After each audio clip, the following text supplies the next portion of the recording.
They never replied. This is the United Terran Coalition heavy cruiser Baltimore of the planet Earth. We are sending greetings to all peace-loving beings in the galaxy. The humanoid Thriven ambassador stopped struggling and looked up at the view screen. Repeat. This is the United Terran Coalition cruiser Baltimore. We wish you everything good from our planet. It is our procedure to meet first contact with communication of your own. We mean no harm. The insectoid captain nodded to their communications officer. This is the interplanetary race's starship Nostalgia. Do you understand this transmission? The humans never replied. This was the first exchange between the Federation of Interplanetary Races and the United Terran Coalition. The Federation warship had been summoned to gather information on the war between the Thriven Republic and the Coalition. The Coalition had appeared out of nowhere on the edge of Thriven Republic and immediately opened fire. The Thriven immediately demanded military action from the Federation, but they weren't a highly thought-of nation, and there were other businesses to attend to. War was a dirty business after all, and they'd just come out of one 10 years before. The Coalition wasn't invading anyone else anyway. What was the big deal? Nevertheless, they did have a job to do, and the Nostalgia's battle group was dispatched to investigate. The Thriven had lost a few colonies, after all, and they needed to be sure there weren't any sapient rights abuses. They'd met with a Thriven government official who briefed them on the situation. Not that it was very useful. In the words of the Nostalgia's Altavel captain, they lie through their teeth as a way of greeting. The Federation weren't saints by any means, but no one particularly liked the Thriven. There was little they could do about them, though. They had a potent fleet, and no one felt like dealing with them. It would cost too much. Even what few bits of truth that could be gained from the Thriven were valuable, though.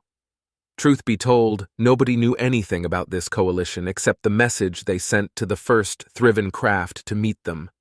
We, the United Terran Coalition, the people of Earth, greet you. Humanity has a message for you. If you can look into the seeds of time and say which grain will grow and which will not, speak then to me, who neither beg nor fear your favors, nor your hate. They'd taken 3 colonies by the time the Nostalgia made it to the Thriven border. Their orders had changed. They were to intervene and immediately put an end to the war. The only Thriven military vessel to escape the initial carnage returned to base soon after the Nostalgia arrived. It delivered a second and final message. Humanity has a message for you. To beguile the time, look like the time. Bear welcome in your eye, your hand, your tongue.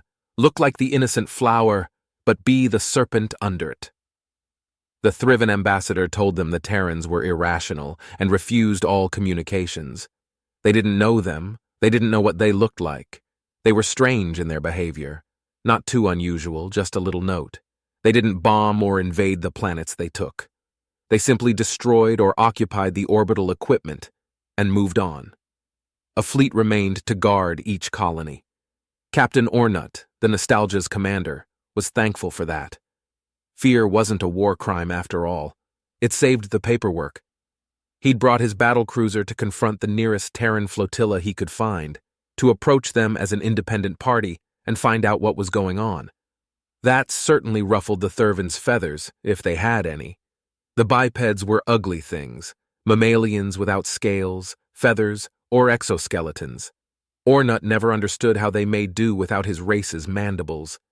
He thought with some idle amusement that if they looked anything like his people, perhaps these humans were just disgusted by the Thriven. Curiously, the Thriven ambassador grew more and more nervous the closer their ships came to human territory. Ornut knew the Thriven were hiding something. They always were. But this was the first time he'd seen one concerned, rather than arrogant. He'd been in a fit when they'd come into the system, and he'd demanded they open fire when they got into communications range. And then, the ambassador froze when that alien voice crackled from the speakers. Ornut spoke to the Baltimore and opened a dialogue. The humans were not willing to pull out of Thriven territory naturally. They were surprisingly gentle with the Federation ship, despite their initial messages. Ornut wondered if they'd realized the depth of their mistake, or were creating a false sense of security. There were more details that Ornut found curious. The humans began with a force of cruisers and destroyers. Their names weren't that unusual for any race, but there was something about them. Baltimore, Harbin, and Perm for the cruisers. Whitaker and Mandel for the destroyers. Cities and people.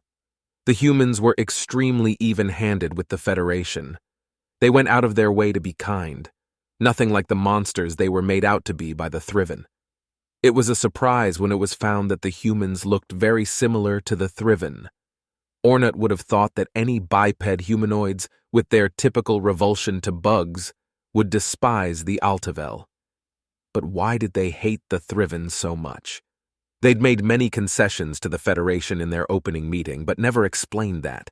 It got to the point that during their initial face-to-face diplomatic meeting, the captain asked their ambassador bluntly, "Why do you hate the Thriven? What did they ever do to you?" The human ambassador fixed the quadruped with a smoldering gaze from his small, immobile eyes. "We're at war. Yes, but why? Ask them." Ornat got only a bewildered answer from the Thurvan ambassador. The human's gaze only worsened. "We do not quarrel with the Federation.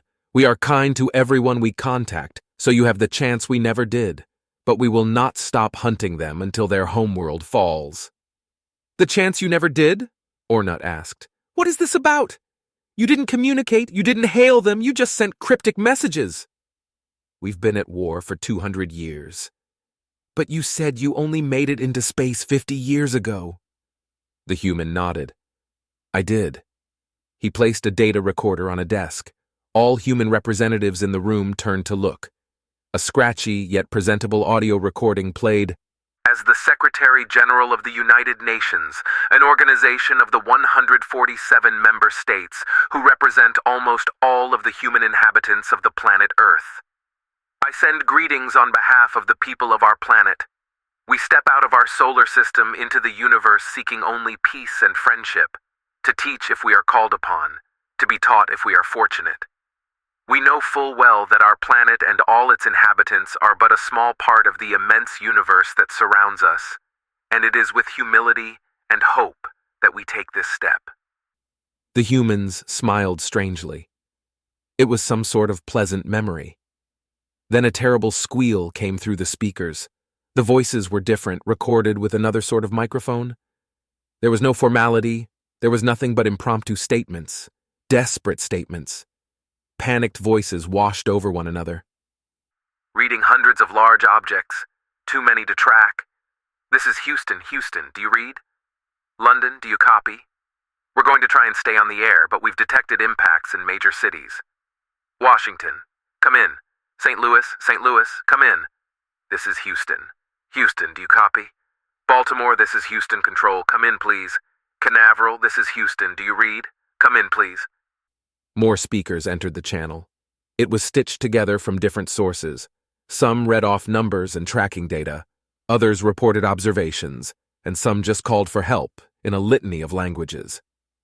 "London, terrible devastation. Reports Berlin has been destroyed. Obliterated. Washington, please come in.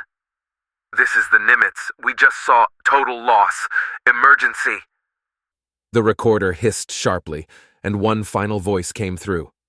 "ISS to Mission Control, come in please. Where are you, Houston? Come in please." The recorder squealed.